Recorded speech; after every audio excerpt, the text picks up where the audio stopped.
आतंक क्या कोई क्रांति ला सकता है? आपको क्या लगता है कि आतंक जो बॉर्डर में घुसकर पहलगाम हमले में हमारे देश के नागरिकों पर क्रूरता के साथ हमला किया?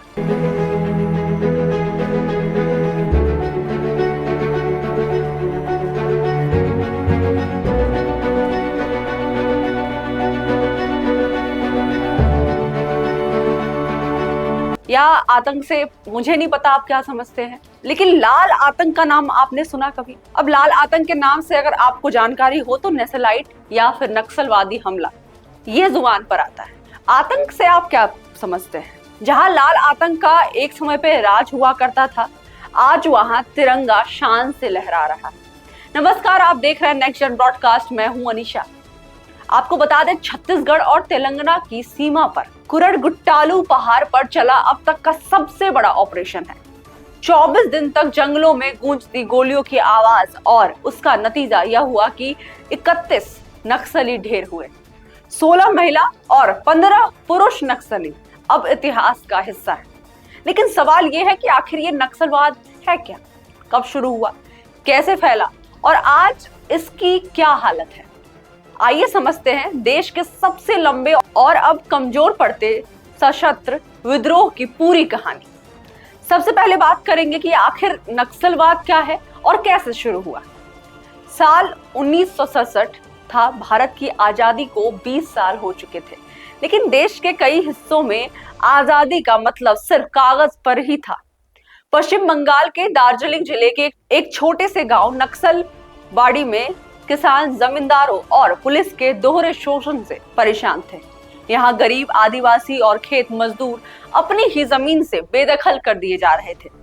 उनके साथ अत्याचार हो रहा था और उन्हें कानूनी संरक्षण नहीं मिल रहा था।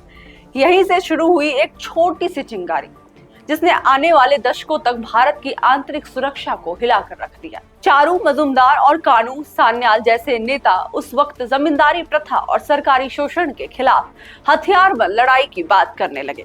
उन्होंने सशस्त्र क्रांति यानी आर्म रिवॉल्यूशन की बात की। उनका मानना था कि लोकतंत्र सिर्फ अमीरों के लिए है, गरीबों को इससे कुछ नहीं मिलने वाला। यानी बंदूक उठाओ और व्यवस्था बदलो।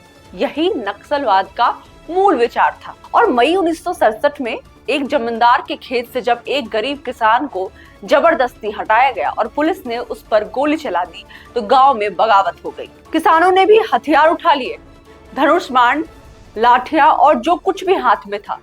पुलिस और प्रशासन को गांव से खदेड़ दिया गया। यही घटना इतिहास में दर्ज हुई नक्सलवादी विद्रोह के नाम से। यही से शब्द बना नक्सलवाद, यानी नक्सलवादी से निकला हुआ आंदोलन। इसके बाद नक्सल विचारधारा जल्द ही फैलने लगी। चारू मजुमदार ने नक्सलवादी लाइन का प्रचार शुरू कर दिया। पूरे देश में क्रांतिकारी युद्ध होने लगा। जमीन, हथियारों, पूंजीपतियों को हटाओ। इस विचारधारा ने उन इलाकों में पकड़ बनाई जहां सरकार की पकड़ कम थी।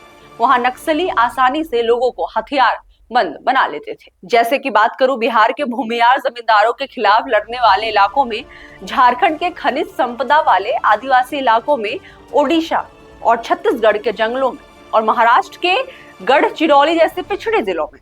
अब बात करें कैसे नक्सलवाद एक बड़ा खतरा बन गया। कब्जे के बाद नक्सली खुद को आदिवासियों और गरीबों का मसीहा बताते थे, लेकिन असल में ये लोग सरकारी स्कूलों को उड़ाते हैं, सड़कों को बम से उड़ाते हैं, पुलिस वालों की हत्या करते हैं और गांव वालों को डराते हैं। पीएलजीए, पीपल्स लिबरेशन गिरिल्ला आर्मी और सीपीआई जैसे संगठनों ने जंगलों में समांतर सरकारें चला डाली।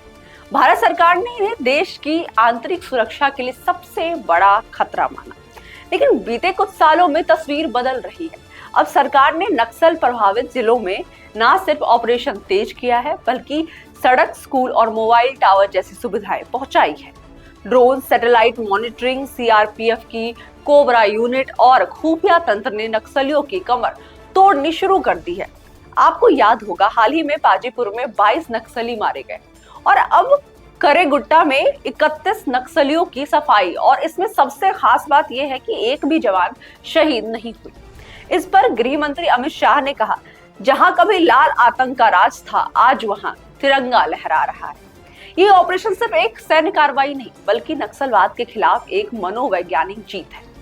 करेगुट्टा वही जगह है जहां नक्सल रणनीति बनती थी, हथियार बनते थे, ट्रेनिंग होती थी। अब वहां सिर्फ भारतीय जवानों के कदमों की गूंज है। तो क्या नक्सलवाद पूरी तरह खत्म हो गया है? नहीं, अभी भी कुछ जिले बचे हैं, जैसे सुकमा, गढ़चिरौली, लातेहार, लेकिन अब वो ताकत नहीं बची जो एक दशक पहले थी। ग्रामीणों का भरोसा सरकार पर बढ़ा और युवाओं में शिक्षा और रोजगार की चाह हथियारों से ज्यादा बड़ी हो गई। नक्सलवाद कभी एक विचार था शोषण के खिलाफ लड़ने का, लेकिन जब ये विचार हिंसा बन गया तब इसे मिटाना जरूरी हो गया। अब सवाल आपसे है कि क्या अब सरकार को हर नक्सल प्रभावित जिले में और तेजी से विकास पहुंचना चाहिए, या फिर सिर्फ बंदूक से ही ये लड़ाई जीती जा सकती है?